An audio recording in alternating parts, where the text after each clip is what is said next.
Okay, in the last video we made the ball and I guess the ball portion of the ball vise that will hold the actual vise on top.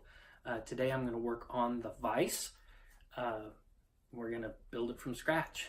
Here we go. For the jaws themselves, I started by cutting out these two circles using my hole saw on my drill press.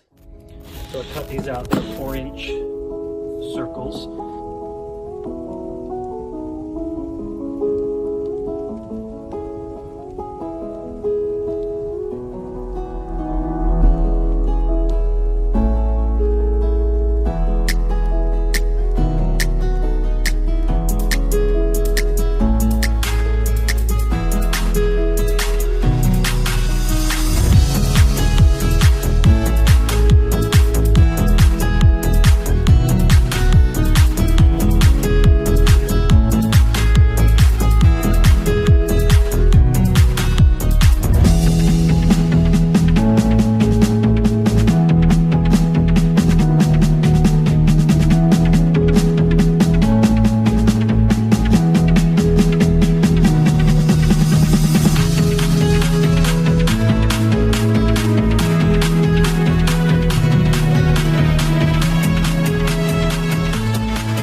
Alright, so now it's all sanded. It's got nice even edges and it's perfectly round because of the jig.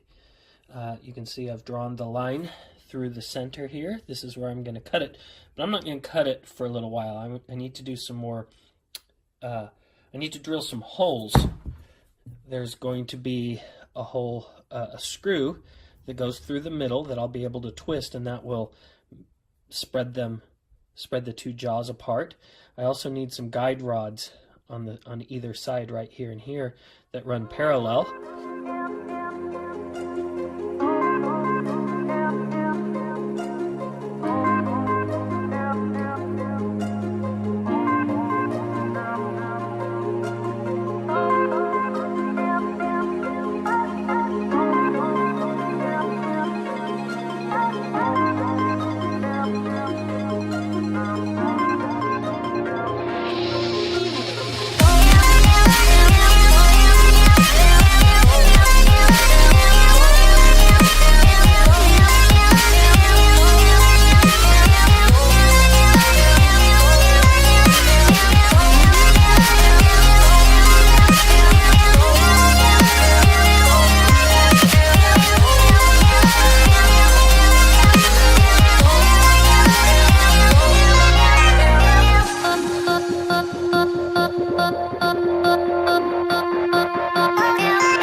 polished up, and if I put them in, they just move smoothly. And now you can kind of see how this is going to work.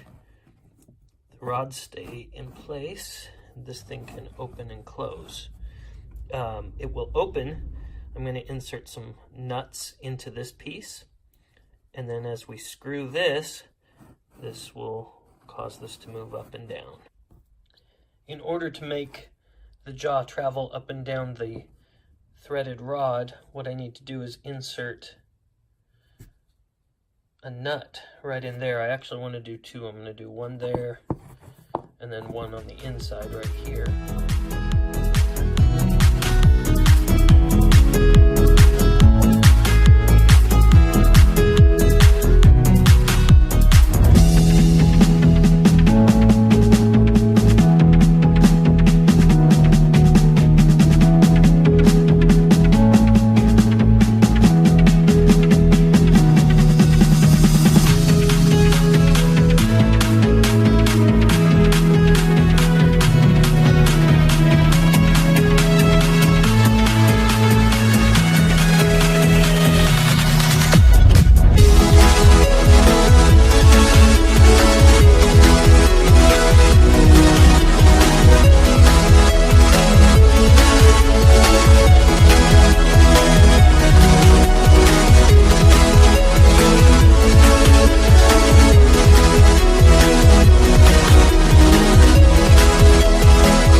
A problem that I hadn't thought about is that I need this screw, this threaded rod, to be able to just spin freely, but it also has to be connected permanently to this side so that it only moves this side and this side stays rigid.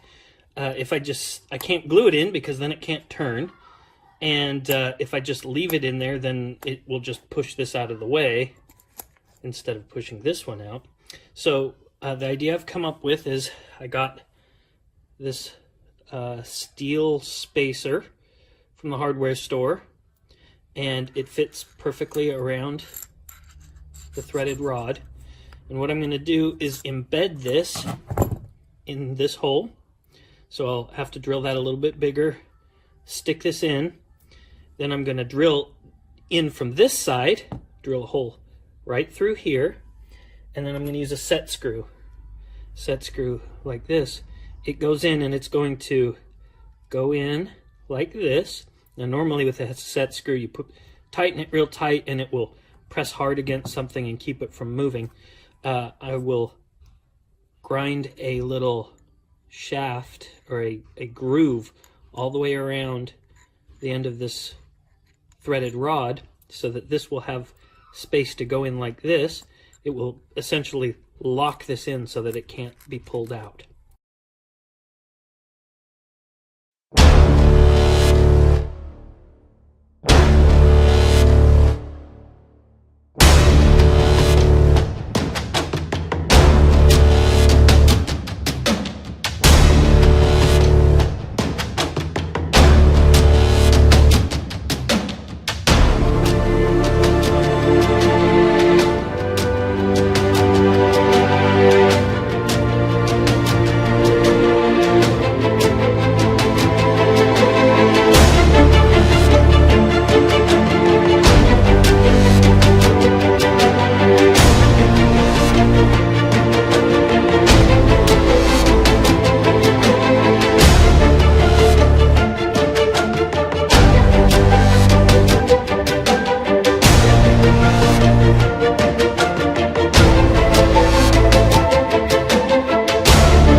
I've got a test fit here. I've got the pin in there. I can't pull it apart. I can twist it. Yep. It will twist around and it doesn't come out. Now that I have all of the individual pieces of the vise jaws, it's time to fully assemble them. I'm going to be using some 2-part epoxy to glue the pieces in.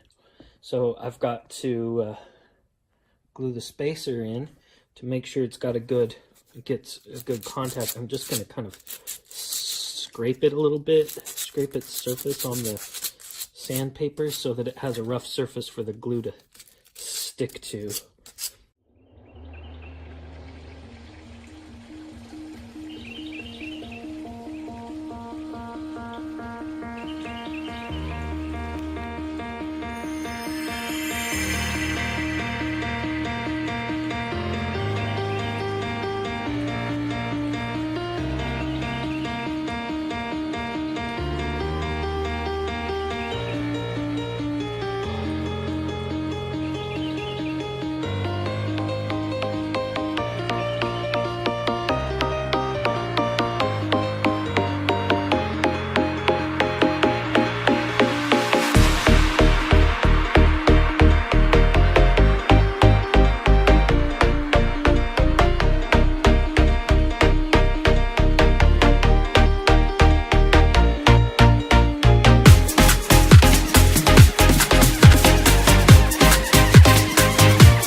The handle that I'm going to put at the end to open or close the vise jaws is this star handle that I got.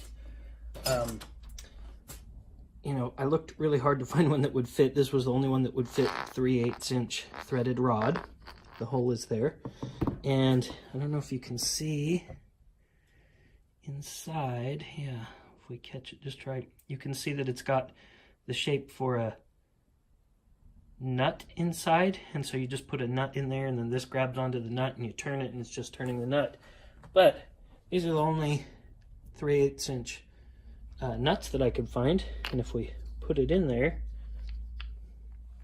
you can see it does not fit. It's way too small. So I need to somehow get that nut to fit snug inside that indentation. So I'm going to do that by using plumber's epoxy putty.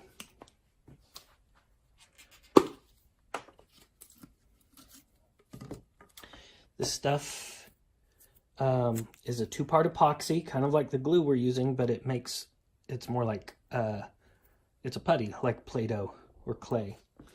So the way you use it is you clip off just the piece that you need. Save that. So I'm going to cut off. This is more than I need, but it's just a little bit. I'll put this back on, plastic around it. So if you look at this stuff, you can see there's kind of a lighter color in the middle, or a darker color in the middle, and then gray on the outside. So you got to mix these together. So I'm just going to knead it together and get really well combined so they all look like one color, so that you don't see the different shades in it anymore. Okay, then I'm going to put it around this, down into the position. It's okay if this goes out, it just can't block the middle. To actually cover the hole, because this is gonna actually be connected on permanently to the rod, so that when we turn it, we're turning the threaded rod, not turning just the thing. So I'm going to take the rest of this and just plop it on the top. Use my threaded rod to make sure there's space. I'm actually screwing it in. Now I'm going to screw it out. Hopefully that gives it some threading in there too. And then we'll just let that dry. I used epoxy to glue the star handle onto the end, so now it's connected to the rod. You can see the rod moving when I turn it. And I also put in epoxied in the last nut right there. So now, as I turn the handle, the jaws will close and open. Okay, but this wood is not very sturdy. It's easy, over time it'll get soft and rub away. So I'm going to cover it with some aluminum. I just got some aluminum angle and cut it to shape. So I'm going to put that on and this on, and together they'll cover it. We'll do that on both sides. So what I want to do is actually shape this better. So I'm going to trace out the half circle on here and then grind these into shape.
So I've decided to screw the aluminum onto the top. So I'm going to start by drilling holes into the aluminum.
now that the holes are there, I've got this brass rod. It is 3/16 inch brass round.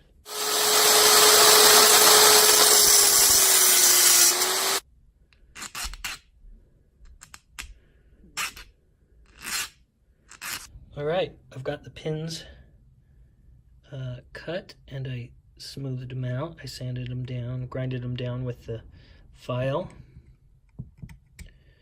And now you can see that they fit nicely in the holes. I need to mount this onto the circle for that goes on the bowling ball. I need to just raise it off a little bit, so I'm going to use this fat dowel.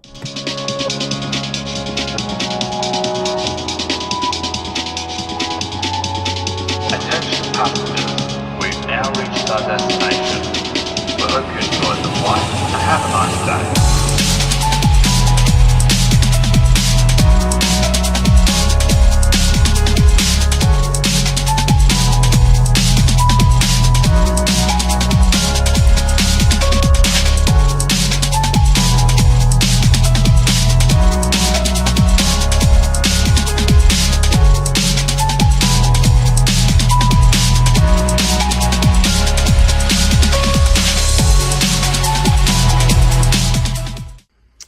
There it is, all finished.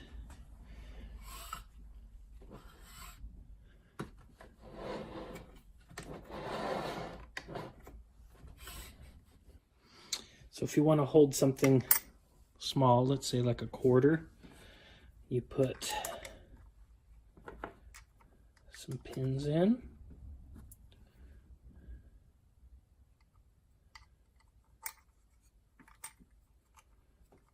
Like this, and then you can tighten it. Now that quarter is there, I can move around, and if I wanted to chisel on it, then I can work right on it without it moving around. I can tilt this to whatever angle I want. Alright, so there's the ball vise, completely done. Thanks for joining me. Hopefully I'll get some more videos coming up soon with other projects. See you next time.